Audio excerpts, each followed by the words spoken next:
Hi hello ನಮಸ್ಕಾರ ಎಲ್ಲರಿಗೂ Mamata food ಕೋರ್ಟ್ಗೆ ಸ್ವಾಗತ. ನಾನು ಇವತ್ತು ಮೂಲಂಗಿ ಸೊಪ್ಪಿನ ಪಲ್ಯ ಮಾಡ್ತಾ ಇದ್ದೀನಿ. ಬನ್ನಿ ನೋಡೋಣ ಹೇಗೆ ಮಾಡೋದು ಅಂತ. ನೋಡಿ, ಸೊಪ್ಪು ತಗೊಂಡಿದ್ದೀನಿ, ಮೂಲಂಗಿ ಸೊಪ್ಪು ತಗೊಂಡು ಸಣ್ಣಗೆ ಕಟ್ ಮಾಡಿಕೊಂಡು ಚೆನ್ನಾಗಿ ತೊಳ್ಕೊಂಡಿದ್ದೀನಿ. ಒಂದು 3 ಸತಿ ಮಣ್ಣಿರುತ್ತಲ್ವ ಅದಕ್ಕೇ. ಮತ್ತು ಒಂದು ಮೂಲಂಗಿ ತಗೊಂಡು ಈ ಥರ ಸಣ್ಣದಾಗಿ ಕಟ್ ಮಾಡ್ಕೊಂಡಿದ್ದೀನಿ. ಬನ್ನಿ ನೋಡೋಣ ಪಲ್ಯ ಹೇಗೆ ಮಾಡೋದು ಅಂತ. ಸ್ಟವ್ ಅಂಟಿಸಿ ಬಾಣಲಿಟ್ಟಿದ್ದೀನಿ. ಬಾಣಲಿಗೆ ಒಂದು 3 ಸ್ಪೂನಷ್ಟು ಎಣ್ಣೆ ಹಾಕ್ಕೊಳ್ಳೋಣ. ಒಂದು 3 ಸ್ಪೂನು ಎಣ್ಣೆ ಹಾಕ್ಕೊಳ್ಳೋಣ. 1/4 ಸ್ಪೂನಷ್ಟು ಸಾಸಿವೆ ಹಾಕ್ಕೊಂಡಿದ್ದೀನಿ, ಸಿಡಿತಾ ಇದೆ. 1 ಸ್ಪೂನಷ್ಟು ಉದ್ದಿನಬೇಳೆ ಹಾಕ್ಕೊಳ್ತಾ ಇದ್ದೀನಿ. ಸ್ವಲ್ಪ ಉದ್ದಿನಬೇಳೆ ಕೆಂಪಗಾಗಲಿ. ಉದ್ದಿನಬೇಳೆ ಬೇಗ ಕೆಂಪಗಾಗ್ಬಿಡುತ್ತೆ. ಒಂದು ದೊಡ್ಡ ಈರುಳ್ಳಿ ಈ ಥರ ಸಣ್ಣ ಕಟ್ ಮಾಡ್ಕೊಂಡಿದ್ದೀನಿ, ಅದು ಹಾಕ್ಕೊಳ್ತಾ ಇದ್ದೀನಿ. ಮತ್ತು ಒಣಮೆಣಸು ಒಂದೆರಡು ಮುರ್ಕೊಂಡಿದ್ದೀನಿ, ಅದು ಹಾಕ್ಕೊಳ್ತಾ ಇದ್ದೀನಿ.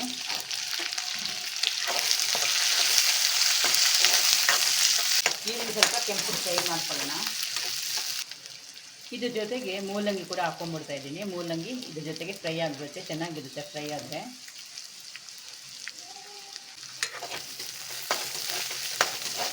ಎಲ್ಲ ಮಿಕ್ಸ್ ಮಾಡ್ಕೊಳ್ಳೋಣ. ಇದಕ್ಕೆ ಸ್ವಲ್ಪ ಹಿಂಗೆ ಹಾಕ್ಕೊಳ್ಳೋಣ.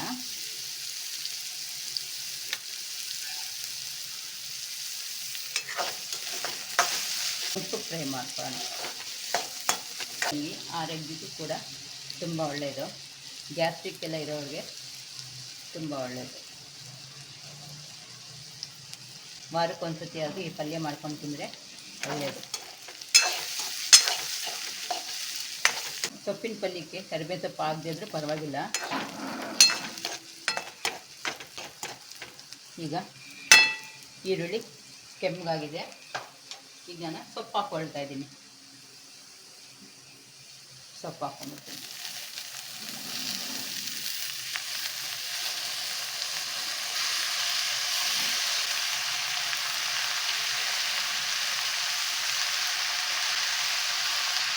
ನಾನು ಅರ್ಧ ಸ್ಪೂನಷ್ಟು ಉಪ್ಪು ಹಾಕ್ಕೊಳ್ತಾ ಇದ್ದೀನಿ.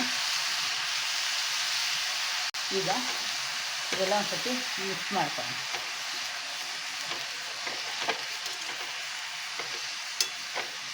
ಸ್ವಲ್ಪ ಕೆಳಗಿನ ಮೇಲೆ ಮಾಡ್ಕೊಳ್ಳಿ. ಈ ಥರ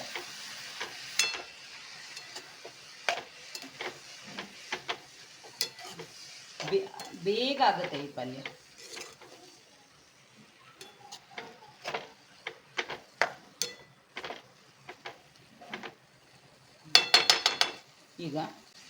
ಈಗ ಲೋ ಫ್ಲೇಮಲ್ಲಿ ಇಡೋಣ ಇದು.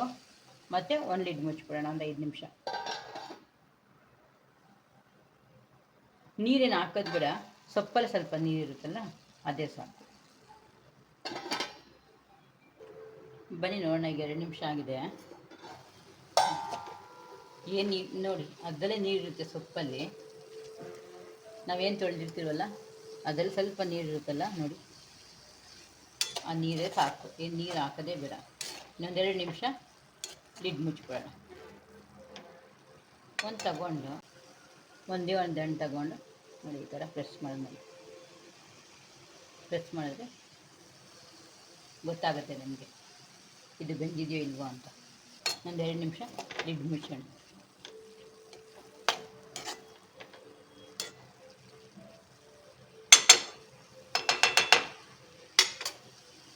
ಟೋಟಲಾಗಿ ಒಂದು 5 ನಿಮಿಷ, ಒಂದು 5ರಿಂದ ಒಂದು 6 ನಿಮಿಷ ಆಗುತ್ತೆ ಅಷ್ಟೇ.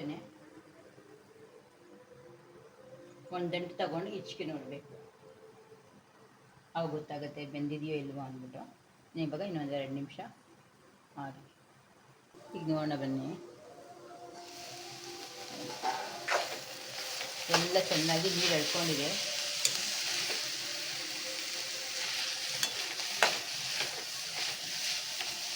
ಈಗ ಇದಾಗಿದೆ. ಇದಕ್ಕೆ 1-2 ಸ್ಪೂನಷ್ಟು ಕಾಯಿ ತುರಿ ತುರ್ಕೊಂಡಿದ್ದೀನಿ, ಅದು ಹಾಕ್ಕೊಡ್ತೀನಿ. ಯಾವುದೇ ಪಲ್ಯಕ್ಕೆ ಕಾಯಿ ತುರಿ ಹಾಕೋದೇ ಚೆನ್ನಾಗಿರೋದು.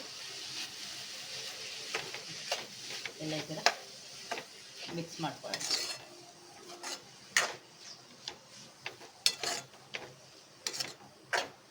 ಏನಾದರೂ ಸೊಪ್ಪು ತುಂಬ ಹೊತ್ತಾಗಿ ತೊಳೆದು ತುಂಬ ಹೊತ್ತಾಗಿದ್ದರೆ ಆಗ ಸ್ವಲ್ಪ ನೀರು ಹಾಕಬೇಕಾಗತ್ತೆ. ಇಲ್ಲ ಅಂದರೆ ನೀರಿನ ಅವಶ್ಯಕತೆ ಏನಿರಲ್ಲ. ನೋಡಿ, ಪಲ್ಯ ರೆಡಿ ಆಯಿತು.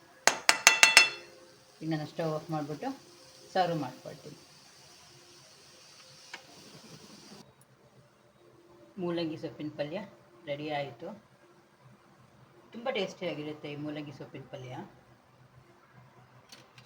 ಎಷ್ಟು ಸಿಂಪಲ್ ಆಗಾಯಿತು ನೋಡಿ, ತುಂಬ ಸಿಂಪಲಾಗಿ ಆಗುತ್ತೆ. ಆರೋಗ್ಯಕ್ಕೂ ತುಂಬ ಒಳ್ಳೆಯದು. ಟೇಸ್ಟ್ ಮಾಡಿ.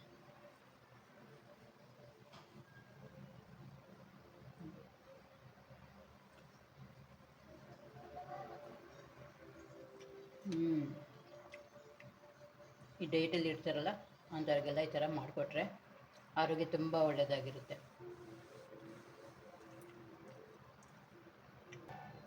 ಬೇಕಂದರೆ ನೀವು ಹಸಿಮೆಣಸಿನ ಕೂಡ ಹಾಕೊಳ್ಬೋದು ಇದಕ್ಕೆ.